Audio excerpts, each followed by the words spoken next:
I'm just going to point out that I don't know how this is going to work out with David and David. We've never had David and David before. We've had David and David on here. David's a pretty common name. But I like this guy. Common. I like this guy, and so I'm just worried that, like, if I say F you, David, he's going to think it's about him, not you. I'm in a Facebook group where the entire premise behind the Facebook group is pointing out ridiculous spellings of names. Dasha. So it's the name of the Facebook group is that name is a tragedy. But instead of tragedy spelled correctly, it's TRAGE, like DEIH or something.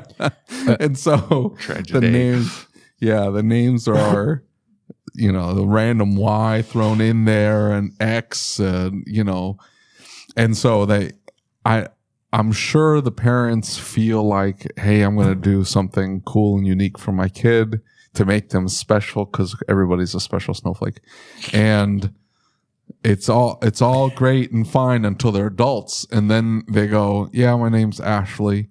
Okay, ASHLEY? No, it's LLEIGHEE. Ashley. Wait, okay. The teacher that had the Ladasha issue, I have met. And I can't remember. What are you talking about? Ladasha? You don't remember the Ladasha story? No. It was a huge deal in North Carolina, and so the teacher is going around calling out names. Okay. And looks at the sheet, and it's LAA-A, and the teacher goes and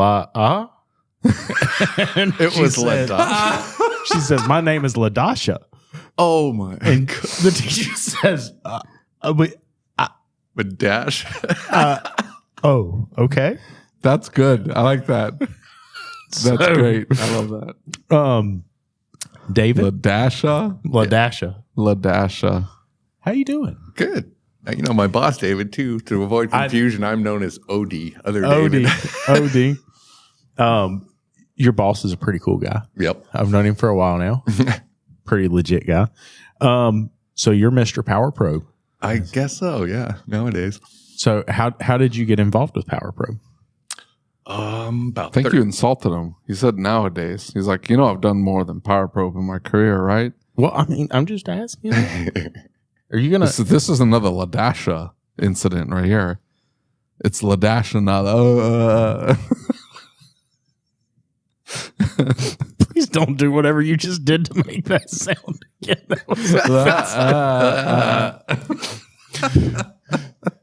Tell us about yourself. Well, I was a working technician until I came to Power Probe. Okay. That was about 13 years ago. Yeah. And some of the places I worked, I always talk about, one of them was rental car facility, LAX Hertz. Oh my God. One of the largest rental car facilities in the world. Right. 50,000 car fleet we had to support. Holy crap, dude. And we got paid factory warranty, just like if I was a dealer, for almost all the brands that we had. Really? Mm-hmm. So they loved us doing warranty work. Yeah. It got them money. Right. But when your focus is supposed to be keep them out on rent, yeah, they start panicking if you got something in the bay more than 30 minutes. Yeah, for sure. And as much as we got delivered brand new cars, just like we were a dealer, you'd be surprised how many problems they had right off the trailer. Right. Well, so they were renting out Jaguars. That's what I was getting ready to say. They gave me a Jaguar. And who'd you rent with? Avis. Avis? And I looked at the guy and I was like, you said Jaguar, like that's a good thing. Does it come with free roadsides assistance? Exactly. And he said, no, why? It's like they're a premium vehicle. And I was like, define premium, bro. Guy. What happened to Alamo? Huh? They not have any Jaguars available for you? No, it's a new year, bro. I got to get my American Airlines points, and they don't have a program with American Airlines. But you can use American Airlines with Avis, and you get tons of extra points. Oh. Yeah. And anyway. As much as I talk bad about American Airlines, it's not going to do me any good to talk about them on the show. But poor people. Poor people. Now, where are you based out of? I'm still in California. Power Probe's in North Carolina now. They moved about 3 years ago now. in Charlotte. with everybody else. Yep. So the running joke about Power Probe is like there's a lot of running jokes about Power Probes. Is there? I don't know. Yeah, well, everybody's like always saying, I'm not you privy can to let the this. smoke out Yep. with the Power Probe. But, that's not really the tool's fault. Yeah. That's kind of the technician's fault, right? And not knowing how the circuit works. If I use a hammer wrong, I can do a lot of damage to a car. Right? Well, and So hold on. What are they doing? They zapping modules by applying power to a I module? don't think they understand how electricity works. I believe that is a lot of it. Yeah. We do a lot of trade shows and stuff, and we used to have these big demo boards with circuits on, and we could put fault bugs in it and stuff like that. Right. And had all the Power Probes out there on display, and they'd be at shows that are supposedly for professional technicians, quote unquote. And these guys would walk up, pick up the Power Probe, and just start applying power to every point on this thing. That's not how you fix a car, I hope. Well, and it's like I remember at a particular dealership nearby me, the original Power Probe when it came out. Remember that little plastic slide that was on that would hold the switch? It would hold it, yep. And there was a technician, and he was a young guy, right? And he was a master level technician at this particular dealership, and he would put that little switch cover on it, and he would slide it back, and he would hold it. And he would go, and he would touch it to each, like, for instance, if he's going to a switch circuit or something, right? He would go down through there, and he would touch it to each one of them. And I'm like, what are you doing? He's like, well, I'm looking to see if the ECM has the ability to trip the breaker. And if the ECM will trip the breaker, then I know the circuit will carry current. And I'm like, hold up. Let's not do that. But I mean, there are technicians who, I don't know, man. Yeah. I mean, he's doing a voltage top test. He just he's doing a little bit of current to her. He's doing it the clunkiest to it. Yeah. I still upset people because I talk about how much I like my hook. Yes. And I get that you don't have the hook anymore, but it was the best tool you ever made.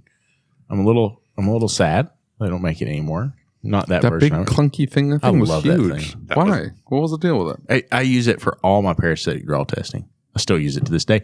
My the clamps for the battery broken off, so I got zip ties. I have to go around and zip tie it to a battery. Do you do a lot of parasitic drain testing? Yeah, we get a lot of it. I don't know if it's the corrosion and the salt and stuff like that, but we see a lot of them. Still, it's not getting any better. That's still seeming one of the number one problems. We were just at a Jaguar dealer a couple of weeks ago. Well, yeah. Jaguar. Or Land Rover Jaguar, yeah. That I mean, like, how do you take a bad brand and make it worse? Put Land Rover in there. Fine. Oh, we're gonna get more hate mail, aren't we? What's that? We're gonna get hate mail. People get upset when you talk crap on Land Rovers. I don't know why. we had like massive number of complaints because we said bad stuff about Land Rover. But they say that when we talk crap on Ford too. They do. You just share the love. I know, right? Yeah, we're hateful against all of the brands except for Toyota and Honda. They're easily the best. They are. Did you know that the Honda has a service protocol for when they're designing a car? They have a whole checklist of these components have to be easily serviceable. Are you kidding me? Did you not know this? I did not know that. We got the whole rundown today, and it's unbelievable. For example, they won't design the subframe, and the oil pan has to be able to drop without the subframe coming out. Yeah, and I mean, that's been the running joke for years, that these engineers have never worked on these. Right. So they have a whole list, and the way they decide if a special tool is needed is if they say, hey, they send it back to the engineers and say, hey, this does not meet our service requirements.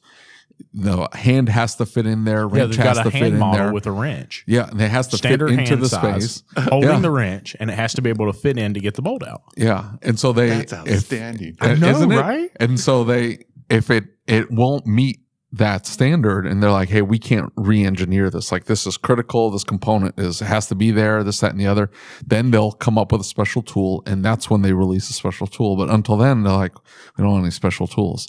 We want the car to be serviceable with standard tools, so we don't have to send out a special tool to the manufacturer. I was floored, because it's always been, in my mind, they all engineer the cars like the old Cadillac DTS, the North Star. I'm not even talking about the starters. The starters, whatever. I'm talking about the oil pans. To do an oil pan on those cars, you have to drop the entire subframe. And then even then, like, so this monstrosity of a drivetrain, huge front-wheel drive transmission, and then a V8 hanging with this tool, and then the subframe comes out, and then the oil pan will come out, and you hope that sucker will never leak again. Hope. Well, and you really hope it doesn't do it as soon as you get done. Yeah. that's not a comeback you want. Stupid things. So poorly designed. No, they're like, we're going to make this to be easy to manufacture, and then that's it. We don't care. Screw it. That's impressive to hear Honda actually considers that. Yeah, dude, it really is. I mean, I was amazed by it. And he was sitting there with this like big grin on his face, like, y'all didn't know this? Yeah, no, he said it like it was a matter of fact, like every manufacturer did this. He's like, yeah, we got a checklist. I'm like, whoa, what? Anyways.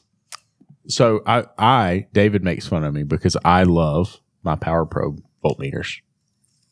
Like hardcore. Why do I make fun of you? You make fun of me because I love Power Probe. I want Power Probe pitched to the technician that is obsessed with lab scopes and thinks a lab scope is necessary for absolutely everything. I have one technician like that. Everything gets lab scope tested. Batteries, alternators, everything. I've seen it. Yeah. And then I've got another technician that will not pull out the lab scope unless he absolutely has to, but does plenty of testing with his Power Probe 4. He doesn't pull out the lab scope unless he's holding a piece of paper down with it. What? I don't get it. Paperweight. No. I'm going to tell you something. The biggest thing that some technicians struggle with is what test to run. That's what they don't know. They're like, hey, I need to figure out this is wrong. Yeah. How do I figure out whether this system is working properly? Well, you could do this test. And sometimes they need help with that. And so my technician uses this Power Probe 4. Like, if it's a simple 3-wire circuit or whatever, he'll check it for power and ground. He uses it as voltmeter. His Power Probe 4, he'll check it. The 4 has all the meter functions. Yeah. So he uses it like a voltmeter. And he was like, yeah, it's got good power. It's got good ground. So I've got a bunch of Power Probe equipment, right? But I use the DVOM because that is my favorite meter. And everybody says fluke. Dude, I'm telling you, I have tried fluke meters.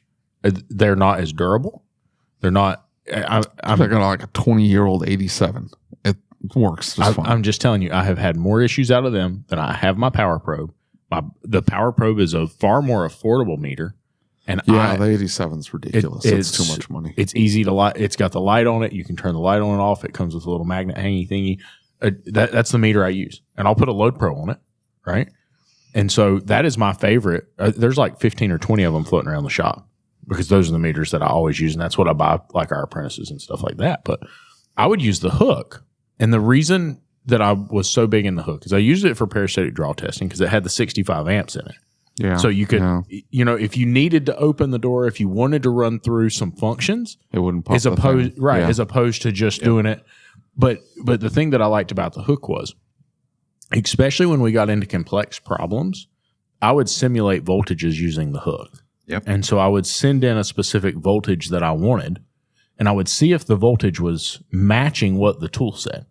And there were times that I would simulate a voltage, and I'd take the car and I would drive the car, and you'd see that voltage change, right? And I would find bad grounds to a module based on the fact that I know what's coming out of the hook is a specific voltage.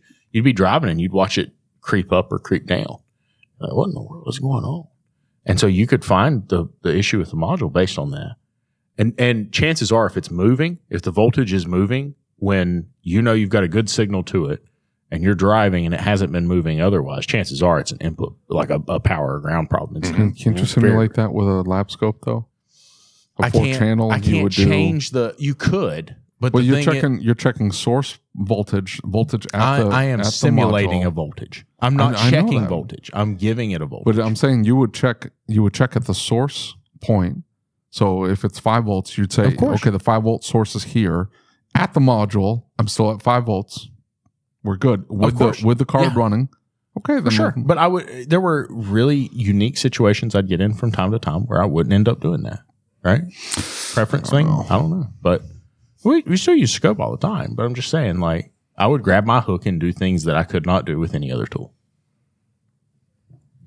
Anyway, when are you guys coming out with a scope? We've been playing with that.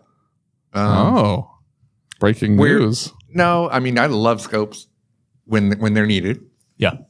I'm trying to, like, our Maestro has a limited, I'm not going to call it scope, but it does show some waveforms on the screen. We're probably not going to go head to head with like Pico or any of those guys out there. They just got the market nailed. But we may introduce some accessories, some transducers, amp clamps, that kind of stuff to work with scopes, pickups. I saw that new parasitic draw tool come out. That's pretty cool. Yes.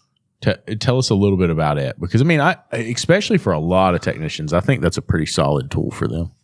So yeah, parasitic draw is a big deal still years later. Yeah, it always was when I was at the rental car guys.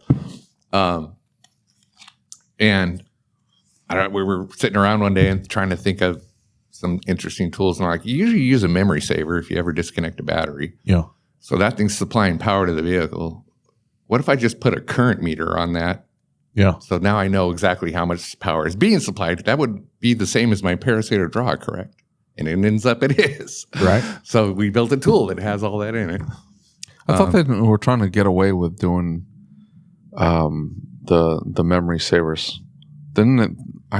I was told don't use memory savers because it fries modules. No, I've never had one fry a module. I've had some modules get fried because we didn't use a memory saver, or we had a situation where and so you always use memory savers? I haven't heard any.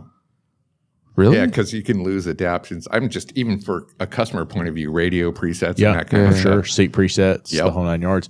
Those footwell modules, right? Yeah, on even BMWs and even just a little arc when you're putting it back on, or any destabilization to the voltage to that module, it'll corrupt it. Yeah. Dude, it is. You're supposed to let it fall asleep. Well, the issues we ran into is when they were in QC, they would like turn the key on and not realize the key was on, and the battery would get weak. And so the battery would get weak.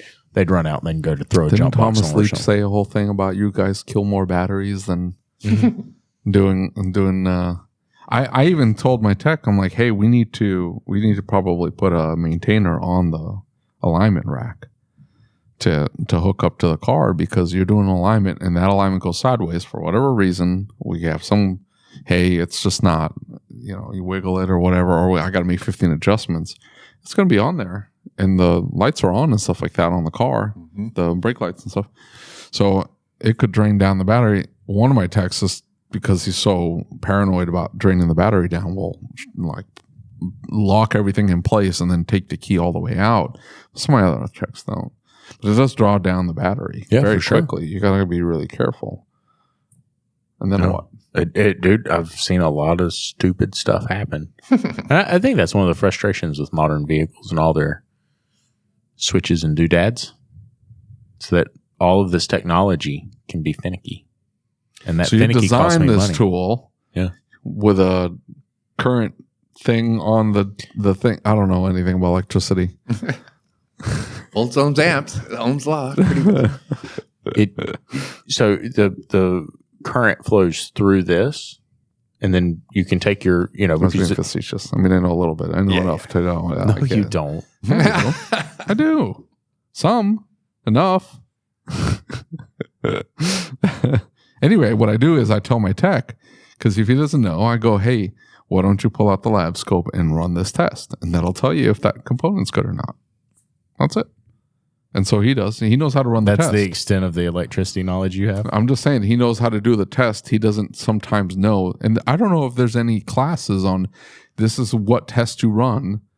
That's what somebody needs to come up with. Scanner Danner? No. Well, he'll tell you like the theory, and he'll show you how to do the test. But if you have this symptom or this type of circuit, run this test. Remember the dude who made the original Load Pro? Yeah. Dan Sullivan. Yep. Now anyway, I'm going to tell you something. He made a video one time. Okay, he made a bunch. He did. We're not going to talk about those. He made one where he talked. Whoa, hold on. Now this sounds interesting. What happened? Let's say it was pretty contentious between Power Probe and him. Yeah. Was he using the tool wrong? No. Comparing it to his load probe. Yeah, it was not. Which was disappointing because it ended up turning into a big fight. And even he will tell you the whole purpose of his tool in the patent description, it says enhances the functionality of any voltmeter. Well, what do you think a Power Probe 3 is? It's a voltmeter. He should have been plugging them into the Power Probe 3 and working together with us. But no. It would have been a great working relationship. Mm-hmm. He made a video one time and he showed he was talking about the fact when we talk about the 3 types of failures that can happen in a circuit, and we have to think of a circuit as a circle. And so he drew the circle, he dropped the load on, he dropped the power source on, he dropped the switch on. And he went through, well, if you have this here, what does that mean? If you have this here, what does that mean? And if you have this here, what does that mean? And that was for me a big, like, it was kind of the reckoning of understanding circuits and voltage drop. And I thought, man, for you have a very weird, mechanically minded brain. I can't understand that. I bet you're like that too. I bet you if I ran you through my if I had my PowerPoint up here, you get it. Yeah, it just makes sense. You can break down even the most complicated circuit on the vehicle into individual circuits. Yeah. And then those individual circuits have no more than 5 parts in them. Yep. Exactly. But I'm saying I would take a device and I'm looking at it and I'm like, I'm shaking it. I'm like, hey, this thing is not coming apart. And he would do it. I bet you would too. And I have a text that will look at it and go, well, see, that little lever then flips this thing and then this slides over here. So just pull on this. There you go. It's fixed. And I'm like, what? Well, yeah, it's just they see the path. They see the design behind it. I don't. I go, it's not working. Fix it. I do. It doesn't make any sense to me. I am cursed with the, like, after watching some of those videos, I became cursed with the ability to see it in my head, like see where the electricity goes. Everybody does. See that. I'm saying, like, good technicians will be able to look down, or engineers, they look down at something and they go, okay, I can kind of see what the design is behind this and I can figure it out. I need to watch 3 or 4 YouTube videos of it working. And then I go, oh, okay, there's a switch down there and I got to pull on. In it. It broke. I will break it. Yeah, I will break it, not knowing how it works. I'll just sit there and just. We'll get you there eventually, I guess. No, heck no. Yeah, I mean, when you buy the new one and you plug that in, that's going to work. Oh my God! So you guys were beefing with, what was the name of the amp? What? The Load Pro. Load Pro. So he was beefing with you guys, unprovoked. Yeah, on his own. It wasn't just them; it was everybody. Who? It was. He was beefing with everybody. Yeah, other Snap on. Yep. It was, and it was a very, very. Why did people do that? It was a bad look, man. It was not well orchestrated. It wasn't clearly defined. It wasn't clearly laid out. The videos came across extremely arrogant, like I'm the best, I'm the greatest. Why, That's a technician thing. Poor Greg Buckley, who tries to make a video clowning on the EPA. And the fact that all he said was 1234YF runs higher pressures. He's kind of said it as a throwaway statement. Yeah. And he's like, R12 used to be called Freon. That's what everybody called it. And then 134A, which is what most cars have. And one of them is a major trainer that you would think would, instead of like criticizing the video, be like, hey, there's a couple of things I think we should point out. And instead, that's not even that. It's like he goes in 1234YF, which runs slightly higher pressures, or he said higher pressures or whatever. And then everybody just started piling on. The video was about the EPA possibly putting out this regulation that would require a refrigerant to be recycled in an off-site facility or a facility that was certified by the EPA to recycle refrigerant, because now we just run the stupid thing through the filter, right? The machine runs it through the filter, spits it back out, we reuse it. It would mean all these refrigerant machines, if the EPA adopted this, all these refrigerant machines are useless. You can't use them. Well, no, they're good for extraction, so you can extract. No, and my then understanding it ships of off. it, my understanding of it is that they would not extract unless the company's determined a way to make it do that. It would not just extract. You'd have to buy a different piece of equipment. More of that conventional. Whoa, what? The EPA doesn't want you to extract? It wants you to extract and send. They want you to extract and send, but those pieces of equipment are not configured to do that solely. Oh, yeah, no, they put it into an extra tank, and then that extra tank, it just sits there after it's been filtered. The concern is, and what I saw from a couple different people, is that if that were to happen, you'd have to refit half the industry. Oh, yeah. It's crippling. But they don't think about that. They don't think about that nonsense. Yeah, so he misspeaks. I don't get the end goal there if you're pretty much self-recycling on site. Right. Well, they were afraid of leakage, and they're afraid, hey, some of this, and they haven't done any actual studies to see how much, and if they did, they're like, oh, look at that dirt floor shop. We're going to go in there. They've got this old machine with like manual dials and knobs. We're going to go in there and see how much of this is getting vented off into the atmosphere. It's the exact same thing as the Farm Bill, right? And they hinted at that in these sessions. Because it's the exact same thing. What's the Farm Bill? The Farm Bill is the thing where freaking Congress legalized marijuana in the United States and didn't even know it. Because somebody said something to them, and they're like, hey, you should do this. And they said, yeah, that sounds like a great idea. Let's do that. Well, the problem is that this isn't going through Congress. They're not making a law. This is a regulatory body with no oversight. They're just doing whatever the hell they want. And the only reason why they're doing anything is because otherwise they're not needed. You got a pretty damn valid point. If they don't put out any new regulation, like why are you here? So they have two things to do: new regulation and regulation enforcement. And if we're not looking for somebody doing the wrong thing, and if we're not putting out new rules, they're going to cut our budget. Well, we can't have that. You bring up some very interesting points. All I'm saying about poor Buckley is that he misspoke on the 1234YF, which it doesn't run any higher temperature. I guess it runs the same or lower pressures at certain, whatever. Anyway, these people were being overly pedantic. They were just like nitpicking this one little details. Oh, I couldn't even watch it past 2 minutes. It's a 6-minute video. I couldn't watch it past 2 minutes. It was so much misinformation. It's like, no, they didn't get every little detail right. And guess what? The stupid thing was for the consumer. They don't know how the hell AC works. All they know is, hey, this is going to get wildly expensive for me to service your 20-year-old vehicle. You should probably, I don't know, write your flippin' congressman or woman and tell them, hey, stop this nonsense. Stop it. You know what this is, right? You realize why this is happening, right? All the Superfund sites are almost cleaned up. Wow.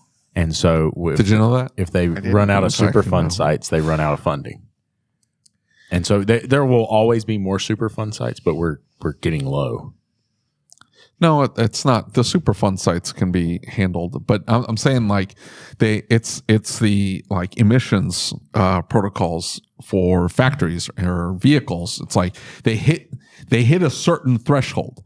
They're like, hey, you cannot hit more than this much in emissions, and everybody moves to hit that goal. But now the goal's hit, so guess what? You just regulated yourself out of a job unless you make it stricter.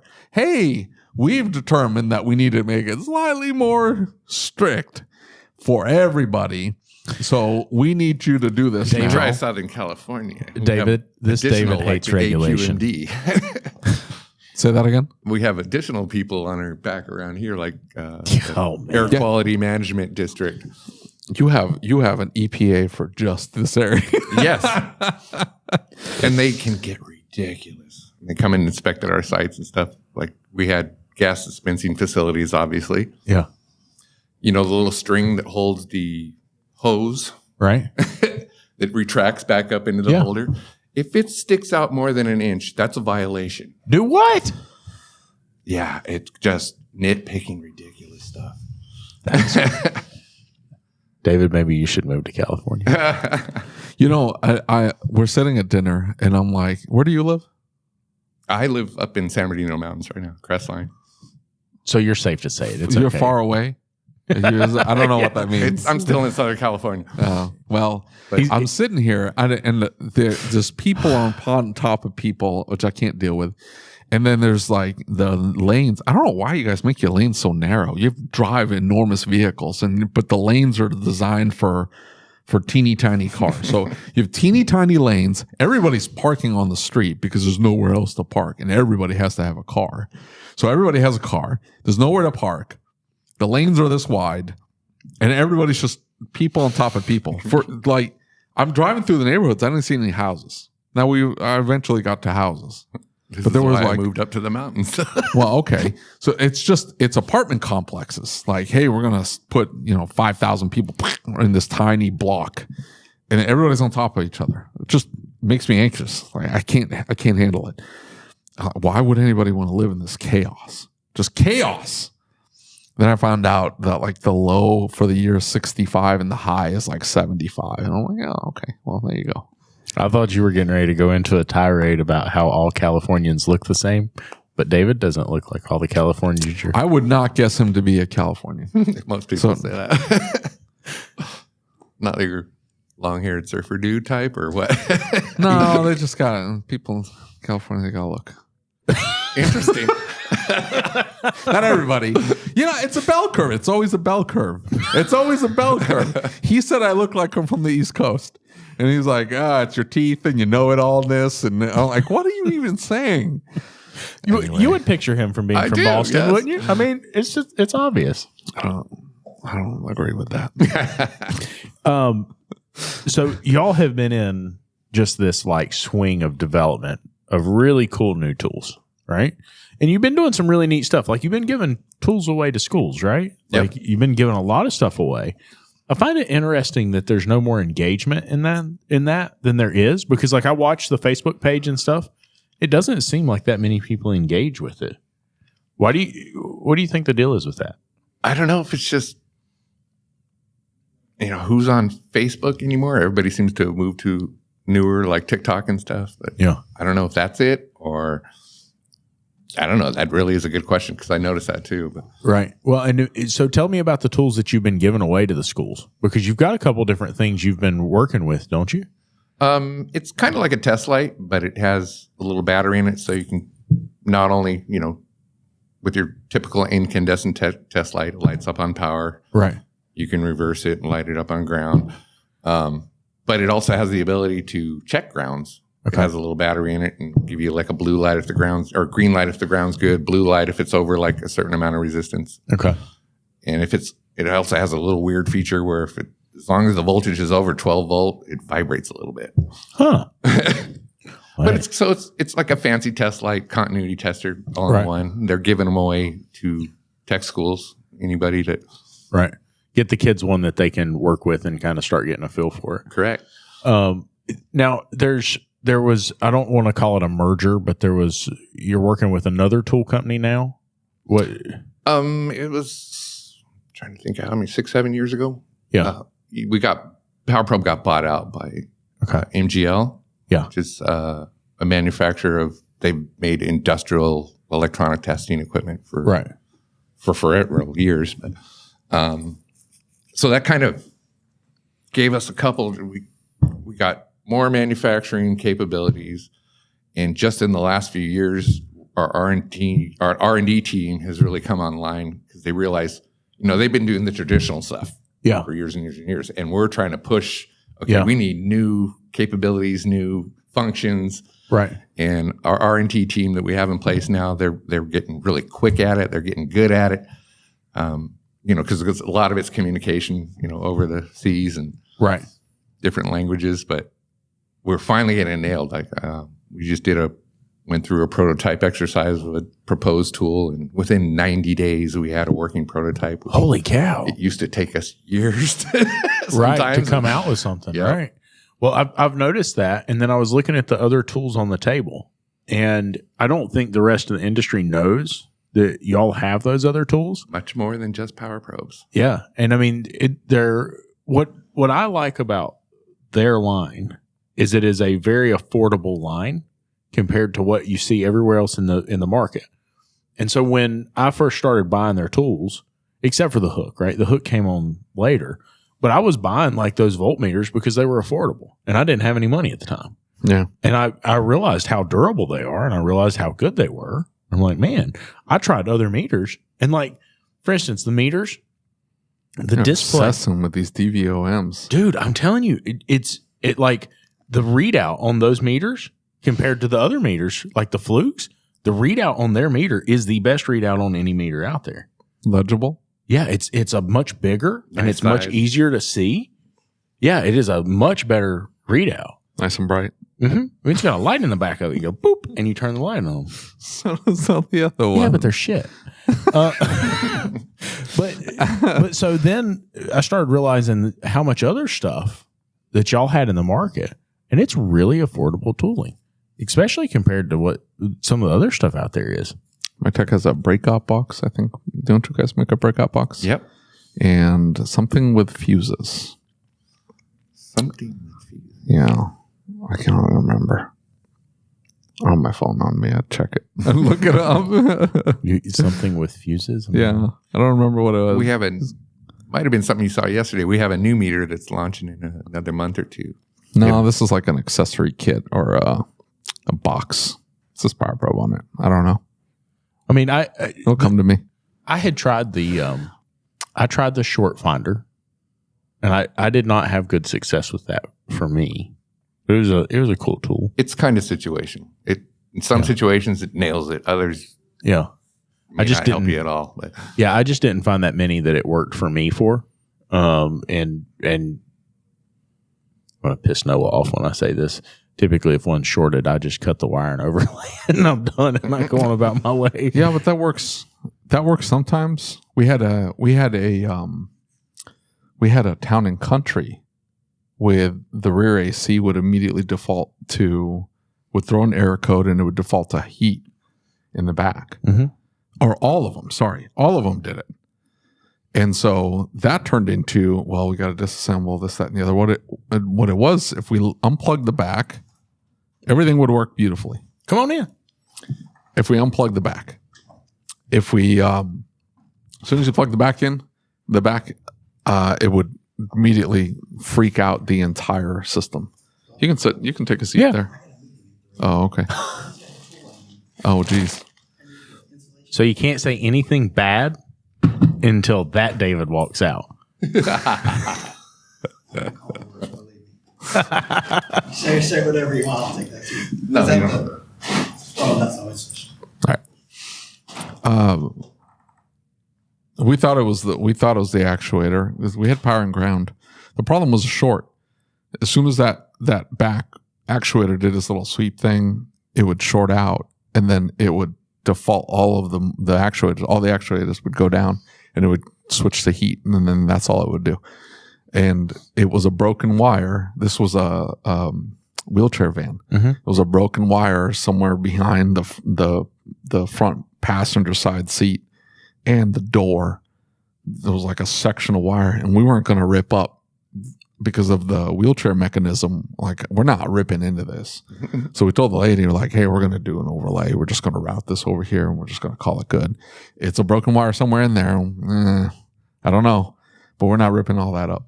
That's when you do the overlay. If you can get to it, don't overlay. No, Noah, you fight that Lucas. You tell him, no, I want a quality OE style repair. I want to cut that wire. I want to pull it out. I'm going to snake a new one in. It's going to look good. No, let me explain something to you. A week ago, he's going to be mad because this is the first time he's been on the podcast without being on the podcast. The rest of them are used to it by now. About a week ago, he's got an ABS sensor, and it started with, it needs an ABS sensor. And then... Did you do a voltage drop test? You always do a voltage of course drop. not. And speed sensors, we cross, right? So we'll take a spool, and we'll just cross the sensors, and we'll see, right? That's a good quick test. Yeah, it's really easy. And What do you mean? So you we'll just plug cross them the into sensors. Yeah. plug them into different spots. Yeah. And if the one that doesn't respond switches position, then you know you got a wiring problem. Exactly. Well, it gives you direction. Why don't you just do a voltage drop test? I'm getting there. And so after he changed the sensor and it didn't fix it, he didn't come to me. He goes to Eric and he's like, "Hey, this didn't work." And so they start looking for the wire, and he goes through and he clips little 1 millimeter sections of wire at a time looking for this short. What? He's like.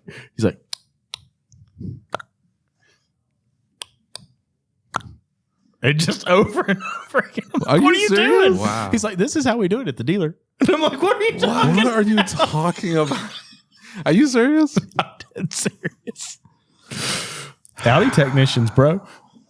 What's that? Audi technicians. Here's the thing. No earmuffs. They dealership techs always get so mad when we talk crap on them. I'm not talking crap about dealership technicians. I think you are. I think you're saying that they are usually some of the worst technicians. They are terrible. Not the ones that buy power probes. They're fantastic. So dealership techs that buy power probes, great. If you didn't buy a power probe, you're probably a terrible technician. There was a challenge yourself. That's the question. The ones that are going to come back and be like, "You are explaining on dealership." Fine.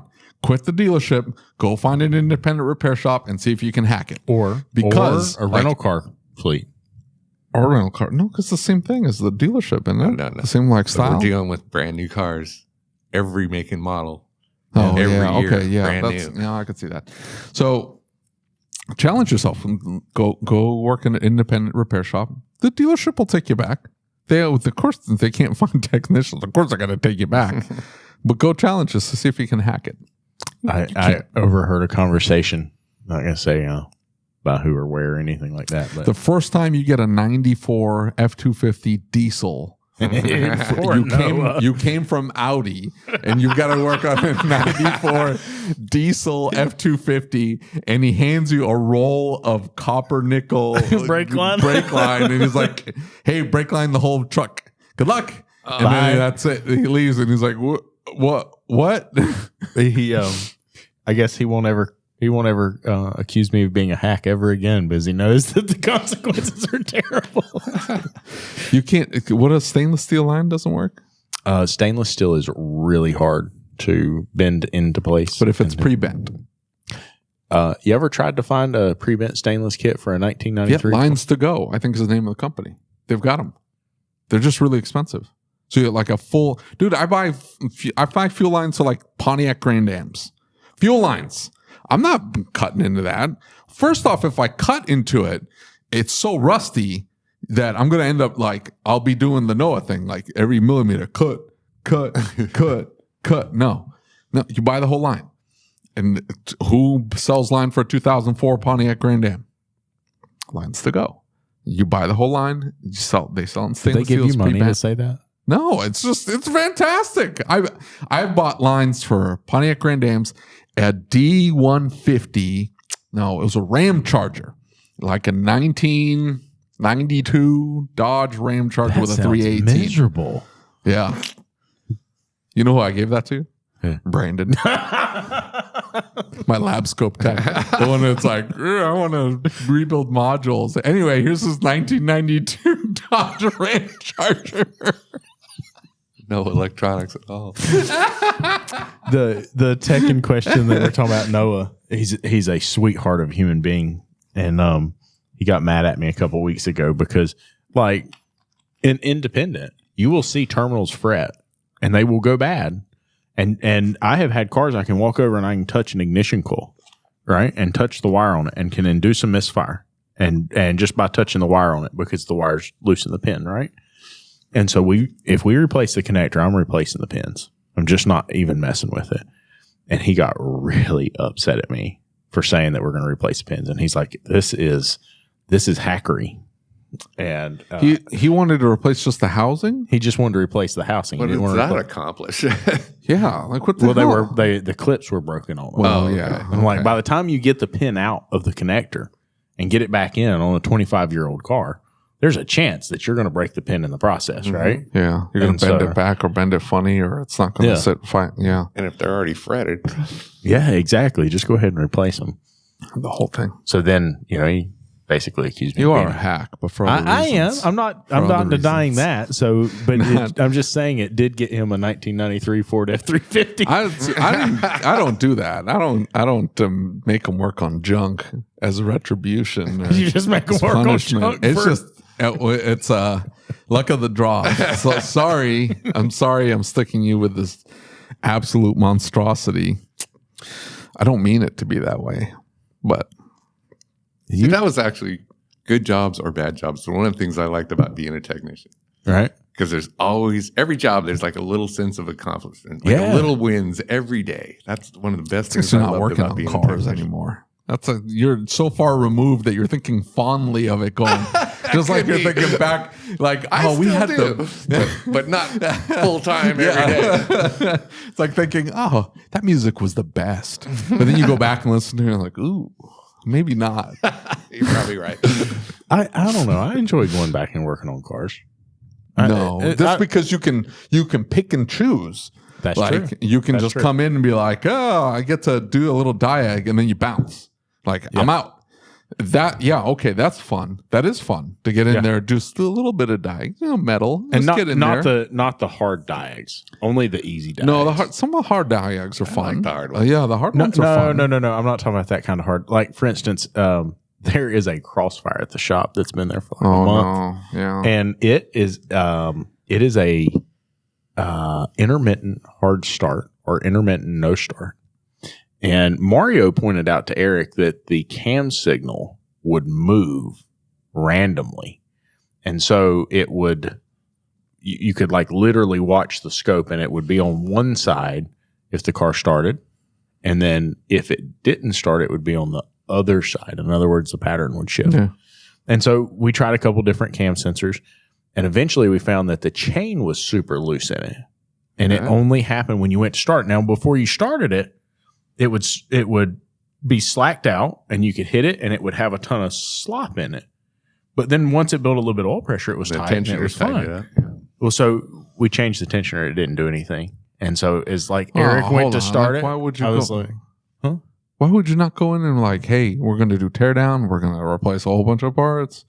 I bet you it was the little signal, little teeth thing. No, we can see it because you can see that from the top. Okay. We thought it might have been moving. Yeah. Right. We thought that when you started, however that reluctor's attached, it would spin. Yeah. But it didn't. Okay. And so I don't honestly know what happened when it didn't fix it. And I saw Eric get like super down and out and get the pouty face. I was like, hey, I'm going to California. See you guys. It's still there. Is it still at the shop? I think so, yeah. But why would you go in and hey, we're doing chains, guides, tensioner, like the whole thing? One of those Chrysler V6s with the chain-driven water pump. That's that Mercedes. That's a Mercedes 3.2. Yeah, that's with the E320 and the C whatever. God, man, those cars are awful. Oh, what are you talking? Well, this Crossfire is, but the E320, I think's a tank. Yeah, but the Crossfire is not. The only thing that would go wrong is this little switch things. This one's and then you get the little sketchy Russian box. You wire it in there so it doesn't lock out. Because otherwise, you got to buy the whole lock mechanism. We're like $3,000. Screw that noise. Buy the little lock, the little thing. This particular car, it has that air-to-air on it, or the air injection system. All the hoses and everything associated with it are discontinued, and they're all falling apart. Oh yeah. And so it's going to become a thing.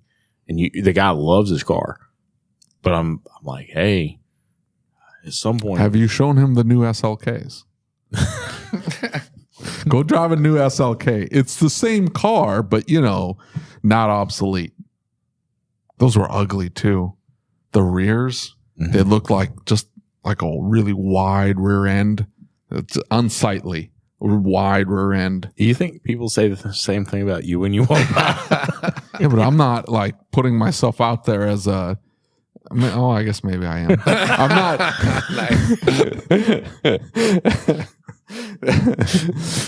Poor David did not know what he was getting into in this one. It's an ugly car is what I'm saying. Chrysler had some good looking cars. The Prowler was a good looking car. I thought the Prowler was good. Do you remember the Plymouth Prowler? It was a good looking car. It was underpowered. I thought what the problem was. When I bought all those tools from that Dodge dealership that time, I got the Prowler kit and all the books and everything else. And it like, you could tell what for the 5 of them that they sold. Yeah, you could tell what they worked on and what they didn't work on, because like the majority of the toolkits were just still boxed up. They were in those plastic boxes. None of them had never been used, right? The breakout boxes, they had never used those. Yeah, you could tell it's just all box stacked up. The Power Probe's got a great break. That's what we have at the shop. I love it. It's a great breakout box. Mm-hmm. It's good. The pricing is right. It's a quality unit. Did you develop that? Is that you? It was part of it. Yeah. Not the bad parts. All the good parts. If you don't like this one feature of it, he didn't touch it. No, like I wanted it to actually any of the communication lines where it's looking for proper voltage range and activity. Yeah. Or they blink blue. So it's actually analyzing some of the common signals without pulling a scope or anything out. That's pretty cool. Like one guy calls me up, he had a network problem. Yeah. Plug that in. No blinky on your can high and low. So he just, at that point, started unplugging modules one by one. And hey, this one, it started blinking again. And that quickly, right, be able to work back through which it. module is pulling the network down. That's cool. I'm sure Brandon knows how to use that thing. I don't know. He pulls it out quite a bit. Yeah, we use ours quite a bit too. When you come as a technician, right? Because you were a technician. Mm-hmm. When you come to an event like this, what do you think? It's kind of new to this. I don't know. It's nice having access to the manufacturers and their point of view. Like you said, you just enlightened me to that Honda thing that I didn't know about. Right. And also interfacing with other people in the industry to see what they're doing. Yeah. Because, we're trying to stay in our little niche of tools and not step on anybody else's toes, but we want to complement them.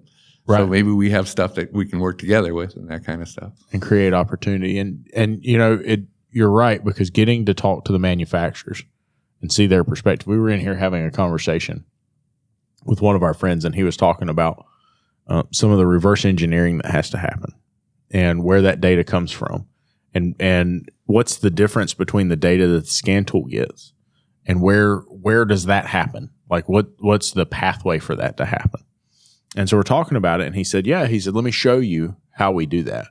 And so he brings up a tool, and he's talking about the fact that, hey, when you have a scan tool and you say auto identify, it goes to this category and it looks in this category and it says, okay, I know the VIN number is going to be here. Mm-hmm. So give me the VIN number, and it requests the VIN number, but it doesn't communicate until you hit that button. And he said, so the thing is that the car is always talking, and all of these canned communications are logged and they never stop. Mm-hmm. And so he was talking about how they use hexadecimal data to go down through this list, and they pinpoint and they have a way that they find out what the identifier is.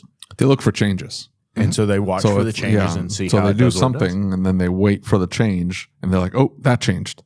Okay, so if I flip this changes. What am I seeing here? Then they pull the binary code or the hexadecimal code, and they can see what that means. And they're like, okay, so a turn signal switch flipping up. Yeah. It looks like this on this module and in this network. Pretty interesting. It is. And so for me, what I thought was really cool about it is it wasn't just fixing the car for me. It was, I really wanted to understand why it did what it did. Mm-hmm. And why did it think the way that it thought, right? Because I understand the electricity component of it. I understand the car component of it.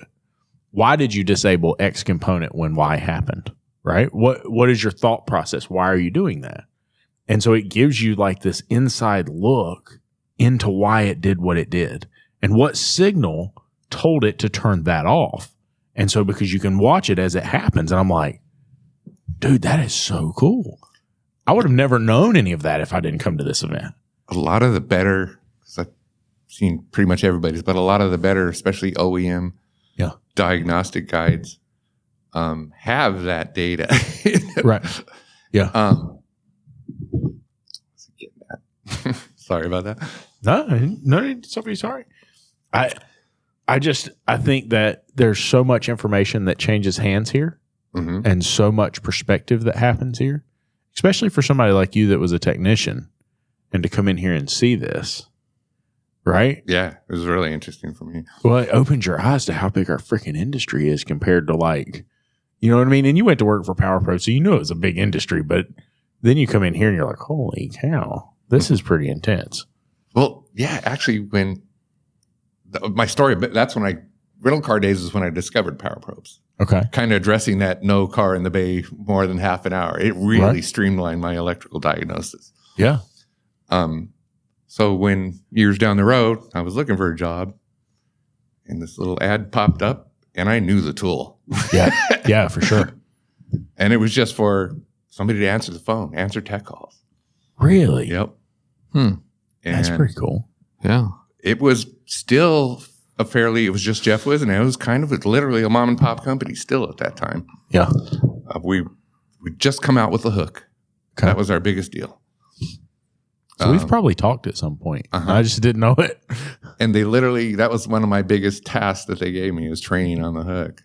Yeah. So I did a lot of road trips, a lot of training in conjunction with scan tools.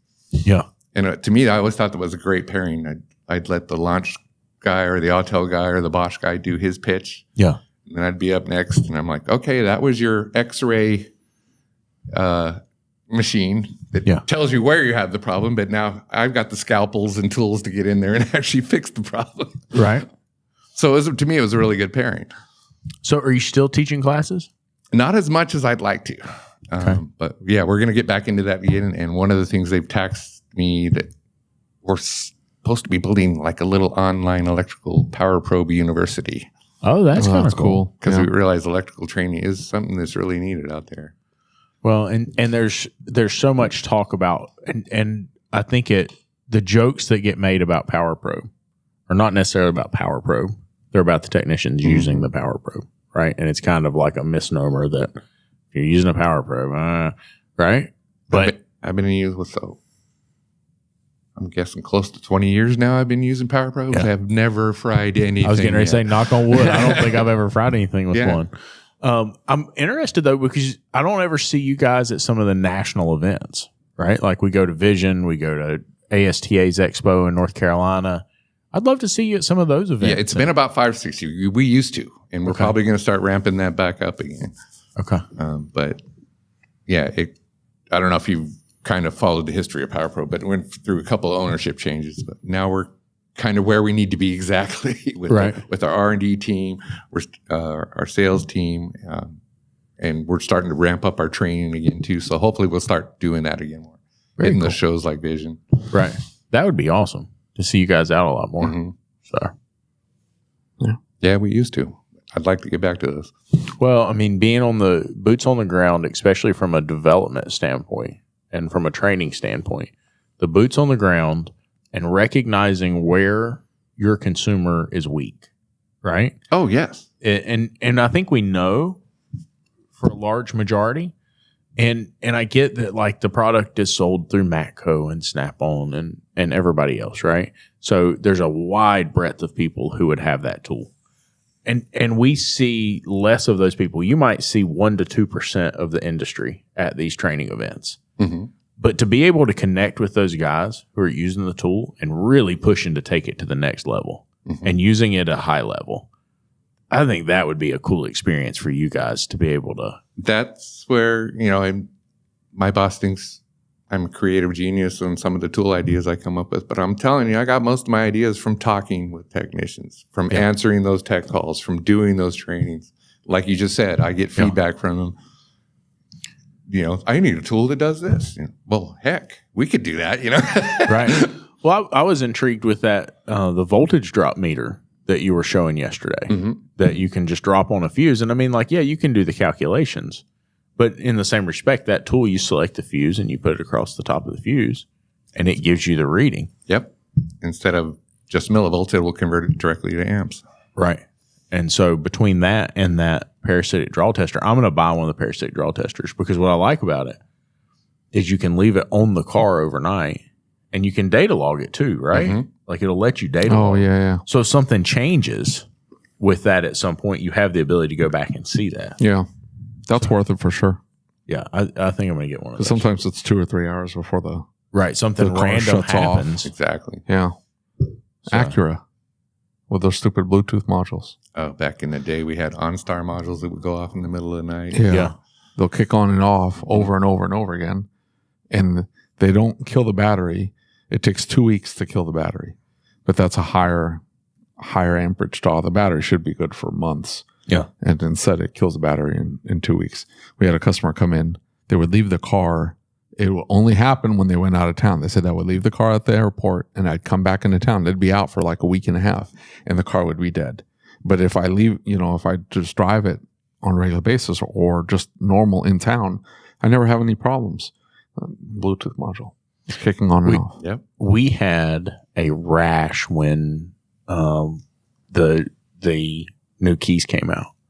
We had a rash of folks who just kept coming in and saying, my car's dying overnight. My car's dying overnight. My car's dying overnight. They'd leave the keys too close to and the car. And they would leave the keys too close to the car. And we'd bring it in and like, what is going on? And so then you literally have to turn into a little bit of a detective and start asking questions. Like, let me ask you something. When you get home at night, are you asking me that? Where do you put your keys? I drop them in the bowl as I walk out the garage. How close is it to the car? Oh, right? Yep. Stupid cars. Okay. Yeah. Even in parasitic drain testing, you got on these newer cars, you got to make sure that thing's away from the car. Yeah. Yeah. Good deal. All right.